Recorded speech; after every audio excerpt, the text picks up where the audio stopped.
Assalamualaikum warahmatullahi wabarakatuh. Selamat pagi anak-anak. Kita masuk ke materi selanjutnya di pertemuan yang ketiga, yaitu interaksi antar negara-negara ASEAN. Pada pertemuan ini, tujuan pembelajaran yaitu setelah membaca teks negara-negara ASEAN, peserta didik mampu menjelaskan letak geografis, posisi geografis, dan kondisi keuangan negara-negara ASEAN secara tepat.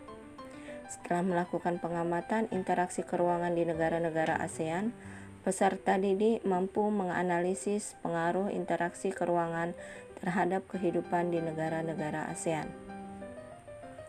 Minggu yang lalu kita sudah mempelajari 3 negara, Indonesia, Brunei Darussalam, dan Filipina.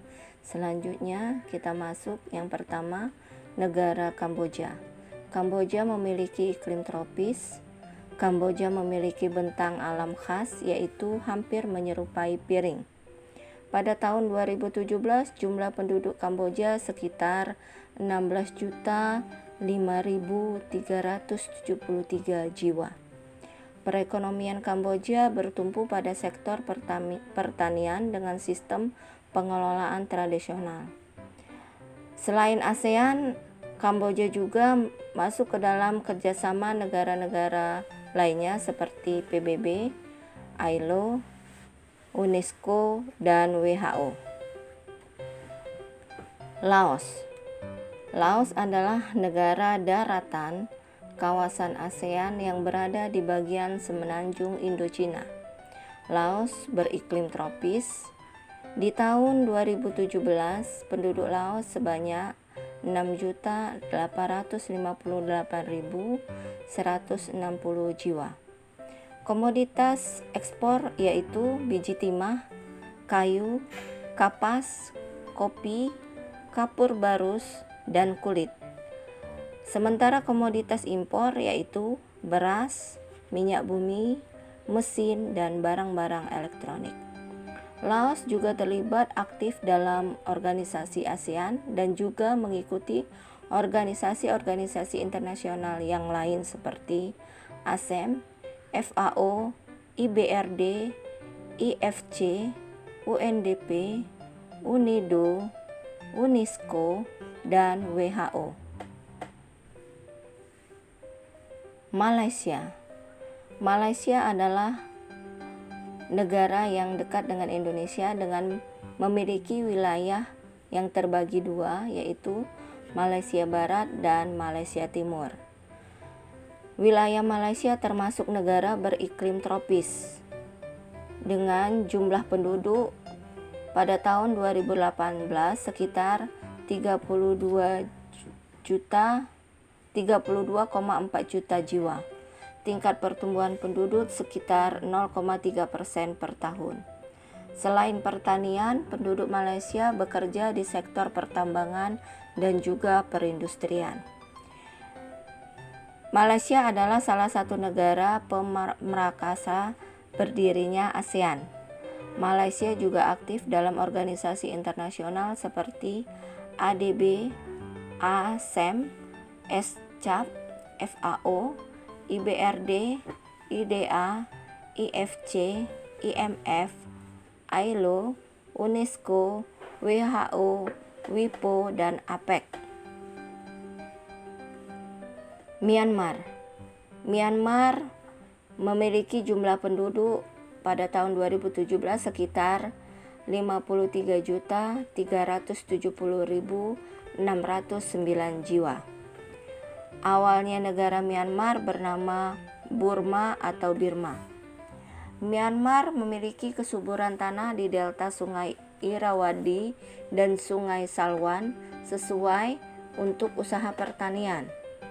Myanmar juga menjadi anggota ADB, SCAP, ACU, FAO, IBRD, IDA, IFC, ILO, IMF, WTO, UNESCO, UNIDO, UNICEF, dan EALAF. Wilayah Myanmar di wilayah selatan beriklim tropis dan wilayah utara beriklim subtropis. Singapura. Singapura adalah negara yang menjadi satu-satunya negara maju di ASEAN. Singapura adalah negara yang memiliki luas daratan yang sempit. Singapura memiliki iklim tropis. Di tahun 2017, jumlah penduduk Singapura sekitar 5.708.844 jiwa. Sumber daya alam yang terbatas menyebabkan Singapura mengembangkan kegiatan sektor industri dan jasa. Salah satu negara pemrakasa ASEAN, Singapura juga mengambil banyak peran dalam organisasi kerjasama seperti WTO, ADB, dan PBB. Thailand adalah satu-satunya negara ASEAN yang tidak pernah dijajah oleh bangsa lain. Wilayah Thailand beriklim tropis. Di tahun 2017, jumlah penduduk Thailand sekitar 69.037.513 jiwa. Hasil pertanian utamanya adalah padi yang menjadi komoditas ekspor negara ini.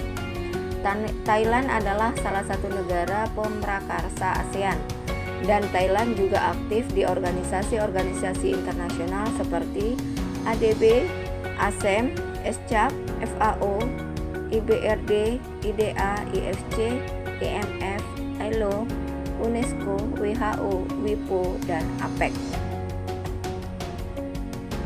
Vietnam adalah negara ASEAN yang berada paling timur di semenanjung Indochina. Vietnam memiliki jumlah penduduk sebanyak 95.540.800 jiwa.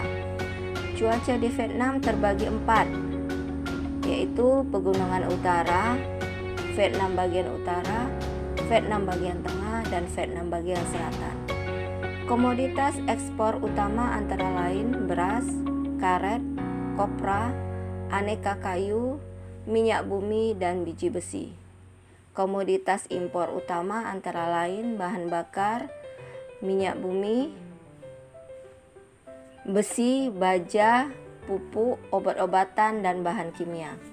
Vietnam bergabung menjadi anggota ASEAN dan juga aktif dalam organisasi-organisasi yang lain seperti ASEM, FAO, IBRD, IDA, IFC, IMF, MIGA, UNDP, UNTAD, GSPT, UNIDO, ILO, UNESCO, dan WHO.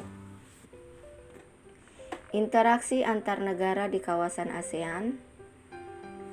Apa tujuan kerjasama antar negara ASEAN? Yaitu menjalin hubungan antar dua negara atau lebih dengan tujuan untuk mencapai suatu kesepakatan yang menguntungkan dalam bidang ekonomi, sosial, budaya, pendidikan, dan juga politik. Faktor-faktor yang mendorong dan menghambat kerjasama antar negara ASEAN. Faktor pendorong: 1. Persamaan dan perbedaan sumber daya alam. 2. Persamaan dan perbedaan wilayah. 3. Perbedaan perkembangan teknologi. 4. Persamaan dan perbedaan budaya. Dan faktor penghambat: terjadinya bencana, ideologi negara yang berbeda, kebijakan politik masing-masing negara, perbedaan kepentingan, dan perbedaan mata uang. Bentuk-bentuk kerjasama antar negara ASEAN dalam bidang ekonomi diantaranya kesepakatan ekonomi Indonesia dan Singapura, bidang sosial budaya misalnya penyelenggaraan festival budaya. Di bidang pendidikan misalnya pertukaran pelajar antar negara-negara ASEAN. Di bidang politik pertahanan dan keamanan misalnya memberi bantuan tenaga tentara Indonesia di Kamboja. Dan di bidang penanggulangan bencana yaitu pembentukan organisasi AHA. Upaya peningkatan kerjasama antar negara ASEAN. ASEAN memiliki 3 pilar, yaitu bidang politik keamanan, ekonomi, dan sosial budaya. Dengan faktor pendorong diantaranya kekompakan, konsistensi, keterbukaan, saling memiliki, saling menghormati, dan kesetiakawanan sosial. Sehingga terjadinya peningkatan kerjasama antar negara dengan stabilitas kawasan Asia Tenggara dan juga pemenuhan kebutuhan di kawasan Asia Tenggara. Demikianlah pembelajaran kita kali ini. Bisa kamu baca lewat juga buku paket dengan sesuai materi yang ada. Kita lanjutkan di pertemuan selanjutnya. Tetap stay at home, jaga kesehatan. Kita lanjut ke pertemuan selanjutnya. Terima kasih.